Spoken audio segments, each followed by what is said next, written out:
Selamat pagi Ibu Guru. Puji Tuhan, semua pasti dalam keadaan sehat ya. Amin. Oke, baik anak-anak, pada pertemuan pertama ini kita baru jumpa ya, baru pertama sekali jumpa ya di kelas ini. Tapi yang sangat terkesan dengan Ibu, walaupun pertama sekali kita bertemu di kelas ini, Ibu senang sekali, Ibu pokoknya senang lah gitu. Walaupun pertama sekali kita bertemu. Kenapa? Karena pas Ibu tadi masuk di kelas ini ekspresinya itu kayak menyenangkan gitu ya.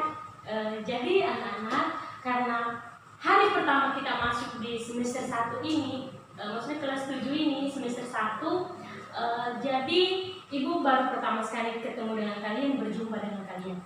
Maka ada pepatah mengatakan tak kenal maka tak sayang. Jadi kalau kita belum kenalan, pasti pertemuan kita kayak ketika kita jumpa atau bertemu kayak kurang akrab gitu ya. Jadi kalau kita udah saling mengenal, udah saling tahu namanya, ya pasti lebih akrab lagi. Iya kan? Iya Bu Guru. Baik, anak-anak yang saya cintai di kelas ini, khususnya kelas 7, sebelum kita meneruskan pertemuan kita hari ini, lebih dahulu mari kita serahkan hidup kita di tangan Tuhan. Namun sebelum kita berdoa, kita angkat dulu satu lagu pujian yang berkata, hari ini kurasa bahagia. Karena hari ini hari pertama kita bertemu, maka kita menyanyikan lagu pujian yang berkata, hari ini kurasa bahagia ya. Yuk sama-sama ya, 3 ya.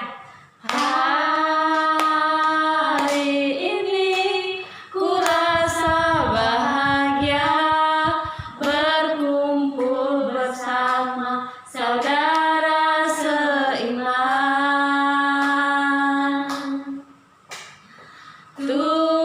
Tuhan Yesus telah satukan kita tanpa memandang di antara kita. Bergandengan tangan dalam kasih, dalam satu hati, berpulang dalam terang kasih Tuhan. Kau sahabatku, kau saudaraku, tiada yang dapat memisahkan kita. Oh, kau saudaraku, kau sahabatku, tiada yang dapat memisahkan kita. Tiada yang dapat memisahkan kita. Tiada yang dapat memisahkan kita. Baik anak-anak, mari kita berdoa. Bapa di surga, kembali kami bersyukur Tuhan buat berkat-Mu, buat kasih-Mu, buat anugerah-Mu yang kami terima daripada-Mu ya Bapa. Dari rumah kami hingga pada pagi hari ini Tuhan, kami berjumpa kembali anak-anak kami. Kami bisa bertemu Tuhan di kelas ini ya Bapak, khususnya kelas 7. Pada pagi hari ini Tuhan, kami bisa bersyukur Tuhan. Terima kasih ya Bapak buat kebaikan-Mu. Dan saat ini ya Bapak, kembali kami akan memulai proses belajar kami ya Bapak. Kiranya Engkau berkati kami, berkatilah kami ya Tuhan yang akan menyampaikan materi Tuhan. Juga Tuhan, anak-anak kami, berkati mereka ya Bapak. Bukalah pikiran hati mereka, telinga mereka Tuhan, agar apa yang kami sampaikan mereka bisa mengerti, memahami, dan bisa menerapkan di dalam kehidupan mereka nantinya Tuhan. Tuhan Yesus, inilah kami, inilah kehidupan kami pada hari ini. Kami serahkan seluruh kegiatan kami, seluruh hidup kami ke dalam tangan-Mu. Di dalam nama-Mu ya Bapa kami berdoa dan mengucap syukur. Haleluya. Amin. Amin. Baik anak-anak, sebelum kita masuk ke materi kita, lebih dahulu Ibu mau absen ya. Ya.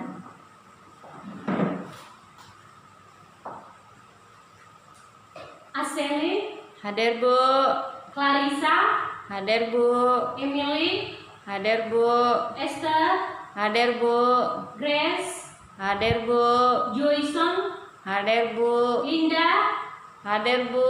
Rafael, Hadir Bu. Rio, Hadir Bu. Samuel, Hadir Bu. Sherlyn. Hadir Bu. Ya, puji Tuhan semua hadir ya. Amin. Semoga di pertemuan kita minggu depan tidak ada yang absen. Tidak ada yang malas, maksudnya tidak ada yang absen, semua hadir ya. Iya, Ibu Bu. berharap supaya minggu depan semuanya hadir, bukan absen, semuanya hadir ya. Iya Bu. Baik, hari ini kita akan masuk ke materi kita, ke pembelajaran kita dengan judul materi kita hari ini adalah manusia sebagai gambar dan rupa Allah.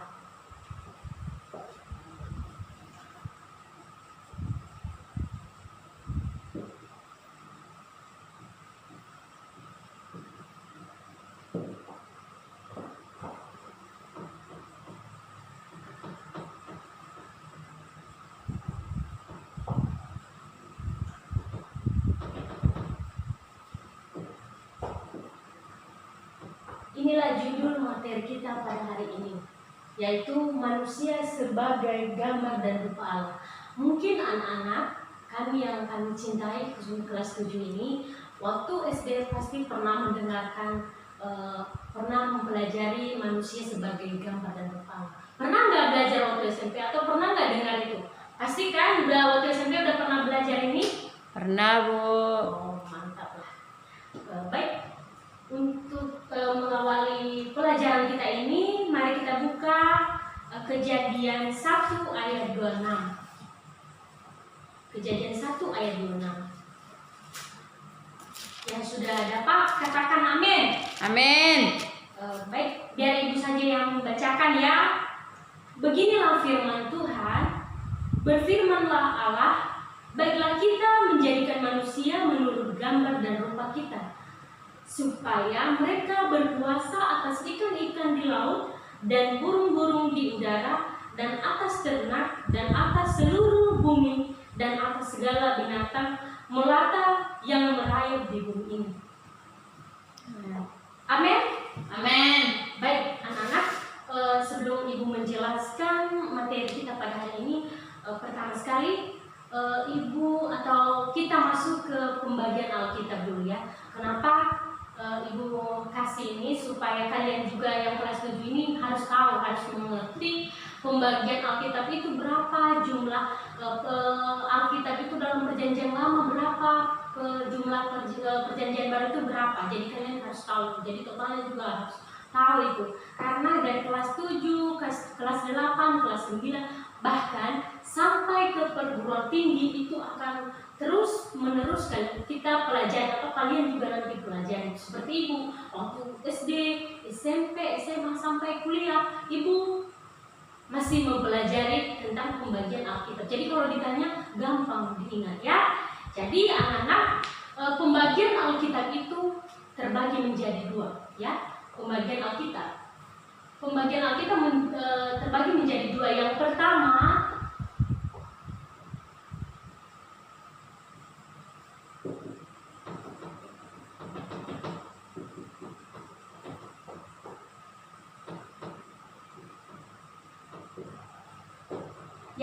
itu yaitu perjanjian lama.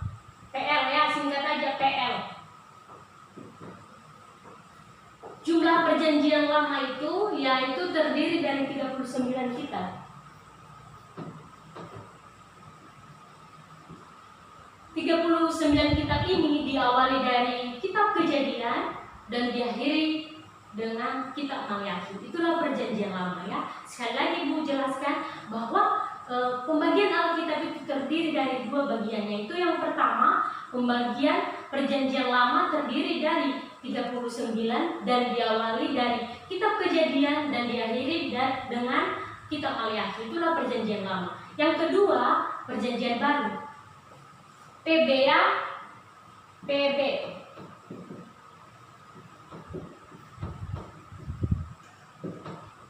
Perjanjian baru ini terdiri dari 27 kitab yang dimulai dari Matius dan diakhiri dengan kitab Wahyu.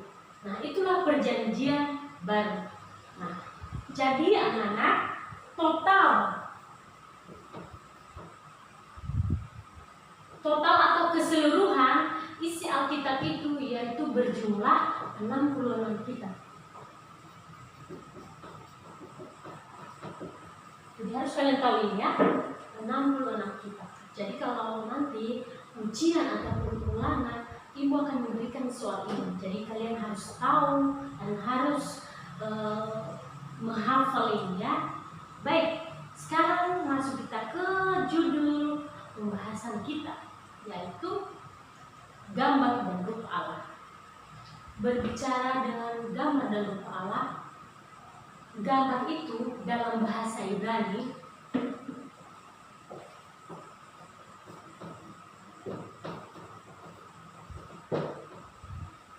gambar bahasa Ibraninya yaitu apa anak-anak? Ada yang tahu? Tidak tahu Bu Guru. Dalam bahasa Ibrani, gambar perjanjian lama dalam bahasa Ibrani yaitu selem. Selem. Selem. Artinya gambar. Gambar, patung, model asli. Itulah pengertian gambar dalam perjanjian lama dalam bahasa Ibrani, selem, yang berarti gambar, patung, model yang asli. Yang selanjutnya rupa. Kata rupa. Rupa dalam bahasa Ibrani yaitu demut. Demut. Ini dalam bahasa Ibrani. Demut. Artinya salinan. Salinan. Apalagi? Tembusan. Apalagi? Tembusan yang asli. Itu aja. Jadi arti salinan itu, anak-anak, arti salinan ini ya, bukan ini. Ini arti salinan ini yaitu contohnya ketika ibu memberikan materi, kalian menyalin. Itu artinya salinan, serupa. Jadi itu sama ya. Oke, selanjutnya makna serupa dan segambar. Atau makna segambar dan serupa ya, maaf. Secara logika kita pasti berpikir bahwa makna segambar dan serupa itu bagaimana ya?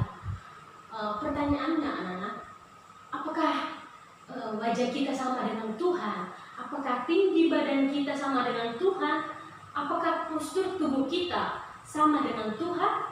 Atau besar, kecil sama dengan Tuhan? Nah, anak-anak, ternyata serupa dan segambar itu bukan itu jawabannya. Kalau kita tahu dalam bahasa aslinya serupa dan segambar itu dalam bahasa aslinya itu imago, yang artinya manusia memiliki citra atau sifat Allah seperti mengasihi, menolong, sabar, memaafkan, menasihati. Itulah yang serupa dengan itulah yang segambar dan serupa dengan manusia, seperti yang Tuhan miliki, seperti yang Tuhan miliki tadi, seperti karakter, sifat, citra. Jadi itu yang sama, itu yang serupa dengan manusia, bukan seperti yang kita katakan tadi, apakah wajah kita sama dengan Tuhan, apakah tinggi badan kita sama dengan Tuhan, bukan seperti itu ya anak-anak. Nah, lanjut. Manusia sebagai mahkota ciptaan Allah dalam kamus besar bahasa Indonesia, mahkota.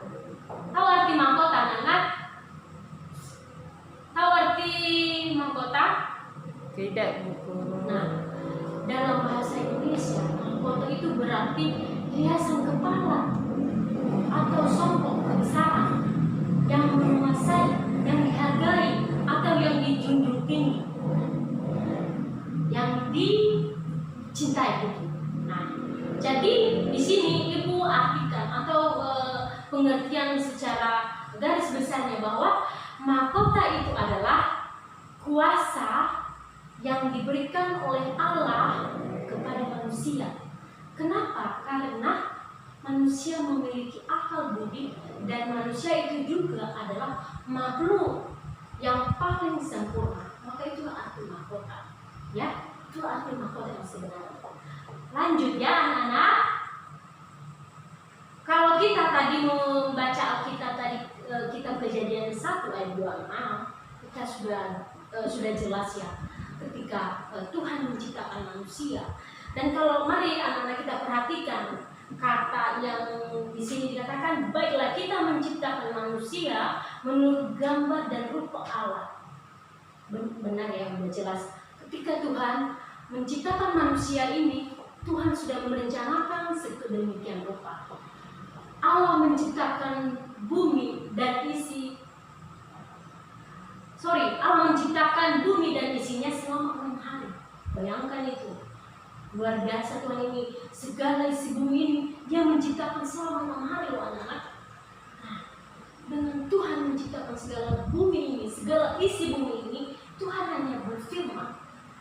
Dia hanya berfirman saja. Ketika Dia menciptakan mulai dari gerak-gerak, pohon-pohon, semua burung-burung, di udara, semuanya dan ciptaannya, Dia hanya berfirman, maka semuanya akan terjadi. Ya, terjadi. Satu hal yang paling unik, yang paling berbeda dengan ciptaan Tuhan adalah manusia. Kenapa? Karena manusia ketika diciptakan itu, ketika Tuhan menciptakan manusia itu, Allah menggunakan media. Ya, media itu yaitu debu dari tanah. Jadi Tuhan menggunakan media debu dari tanah, lalu Tuhan membentuk manusia itu lalu dihembus dengan napasnya sendiri. Bayangkan ya, dengan napasnya sendiri dihembus, lalu manusia itu jadi. Nah, ketika Tuhan menciptakan manusia itu, Tuhan memberikan tanggung jawab. Tuhan memberikan tanggung jawab kepada manusia. Tanggung jawabnya adalah, tahu gak tanggung jawab manusia yang diberikan oleh Tuhan? Siapa yang tahu? Melakukan segala perintahnya. Apalagi? Tidak tahu. Oh, baik, benar sekali jawabannya si Agnes. Benar sekali, udah dijawabnya dengan baik. Nah, tanggung jawab manusia itu yang diberikan oleh Tuhan adalah satu, mengelola bumi. Ya, mengelola bumi itulah tanggung jawab manusia yang diberikan oleh Tuhan. Mengelola bumi ini. Contohnya anak-anak, menanam tanaman, sayuran, tomat, cabai, apalagi buah-buahan ya.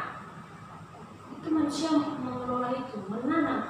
Nah, kemudian setelah ditanam, kita juga menikmati hasilnya. Dan hasilnya itu kita jual, kita makan, paling kita nikmati karena kita sudah mengolah. Apalagi yang diolah oleh manusia? Contohnya sampah anorganik dan organik. Manusia mengolah, akhirnya menjadi pupuk. Nah, pupuk ini buat apa?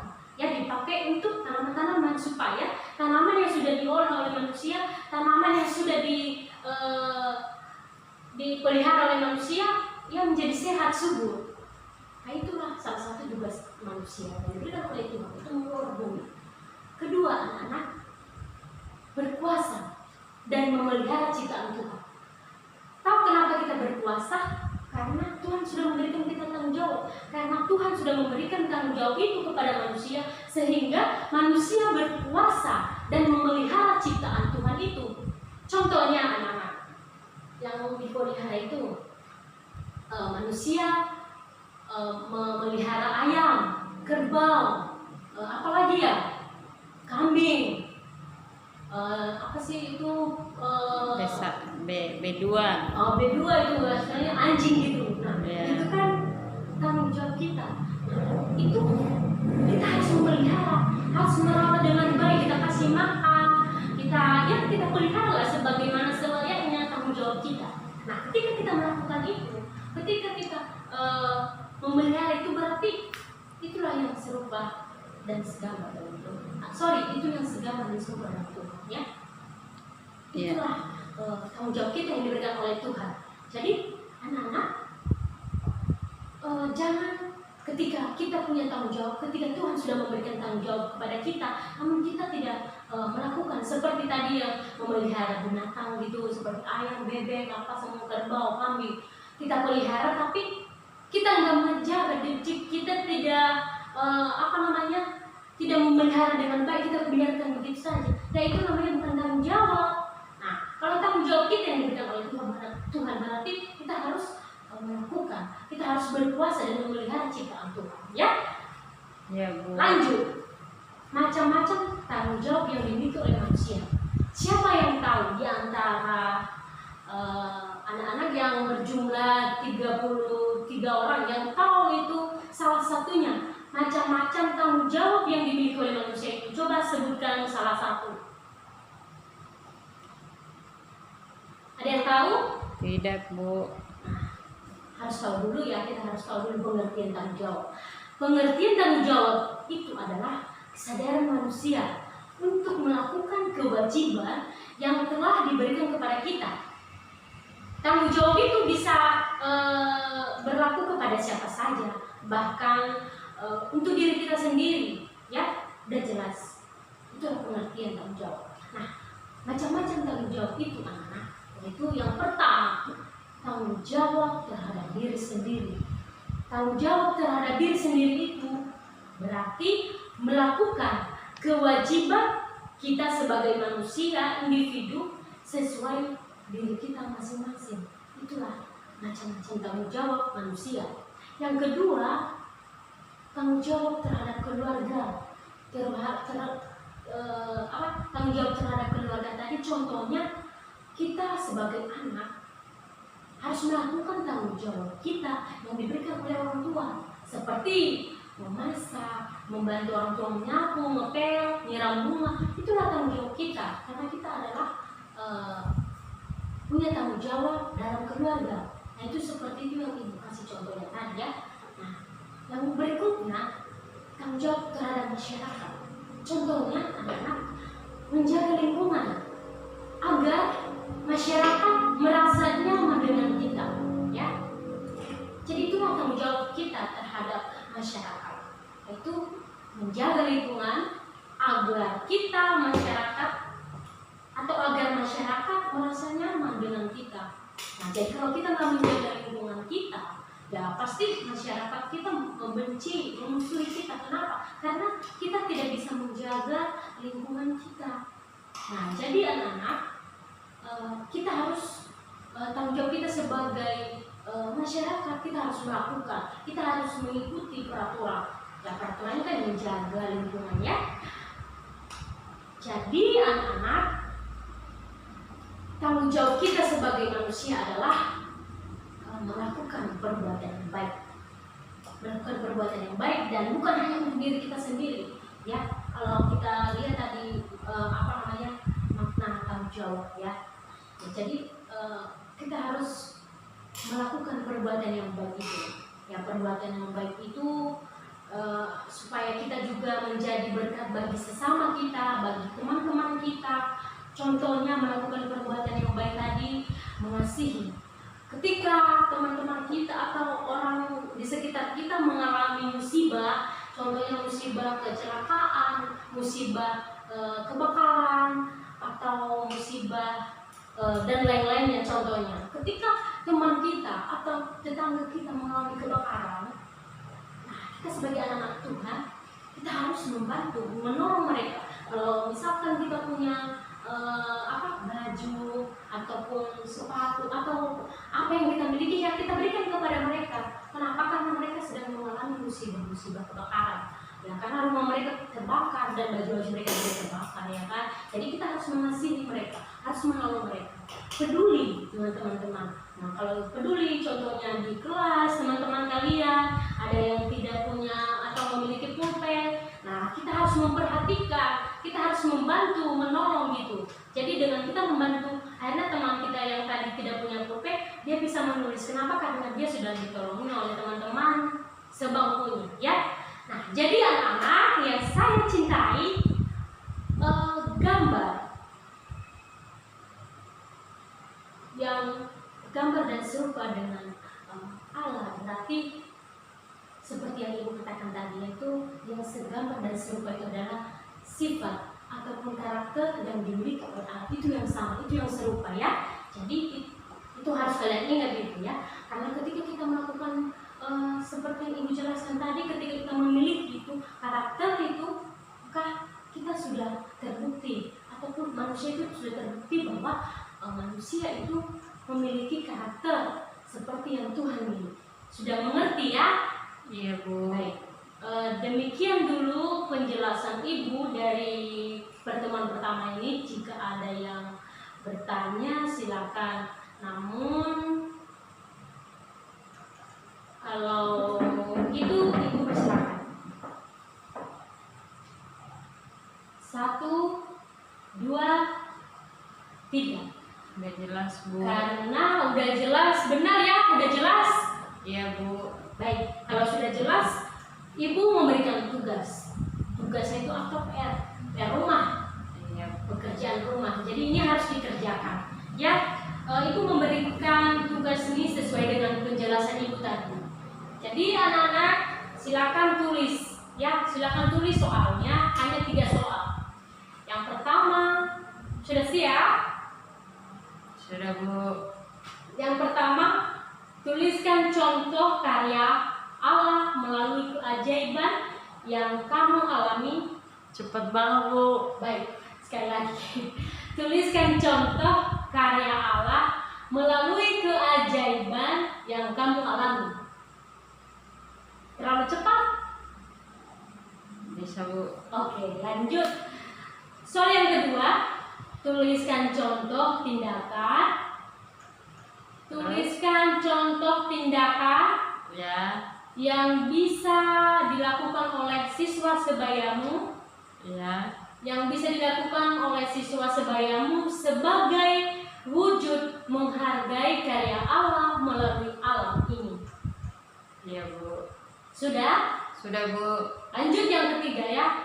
Ya. Sebutkan apa saja yang kamu ketahui. Sebutkan apa saja yang kamu ketahui mengenai manusia segambar dan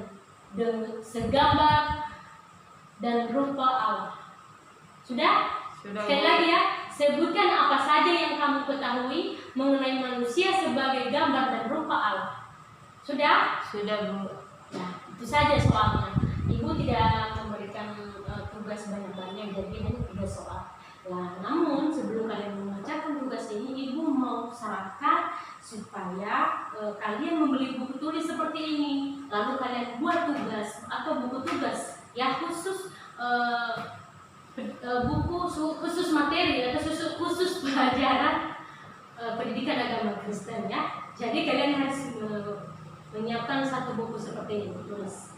Jadi tugas ini kalian kerjakan di rumah, lalu minggu depan kalian harus menyerahkan ini tanpa terkecuali. Kalian kerjakan di rumah, lalu minggu depan kalian serahkan. Jadi bagi anak-anak yang belum mengerjakan, Ibu mengurangi poin kalian, ya. Ibu mengurangi poin kalian. Jadi Ibu memberikan tugas ini hanya 3 soal supaya jangan kalian pusing gitu. Baik. Demikian pertemuan kita hari ini anak-anak. Jika ada kata yang kurang menyenangkan atau kelemahan Ibu di dalam menjelaskan materi pertemuan kita hari ini, semoga kita sama-sama saling belajar dan saling belajar dengan memahami satu dengan yang lain ya. Untuk itu mengakhiri pelajaran kita pada hari ini, mari kita berdoa. Yang berdoa dipimpin oleh yang namanya Grace. Baik, mari kita bersatu dalam doa. Allah Bapa kami yang bertata dalam kerajaan-Mu, kembali kami bersyukur, berterima kasih. Pada pagi ini kami sudah belajar mengenai serupa dengan gambar-Mu Tuhan. Dan Tuhan ajarkan kami mengerti bagaimana cara kami menghargai orang lain. Ajarkan kami bertanggung jawab di sekitar kami, di sekeliling kami. agar kehidupan kami dapat disenangi orang lain Bapa. Terima kasih juga kami berdoa untuk ibu guru kami yang mengajar kami pada pagi hari ini Tuhan. Kiranya Engkau memberkati, kiranya Engkau menambahkan umur yang panjang kepada ibu kami, dan ibu kami menjadi berkat dimanapun berada Tuhan. Terima kasih Bapa, sebentar lagi kami berpisah dari tempat ini. Kiranya Engkau mengantarkan kami di tempat kami masing-masing. Kami berdoa dalam nama Tuhan Yesus, sama-sama kita katakan amin. Terima kasih ya pertemuan kita hari ini. Shalom. Shalom Ibu.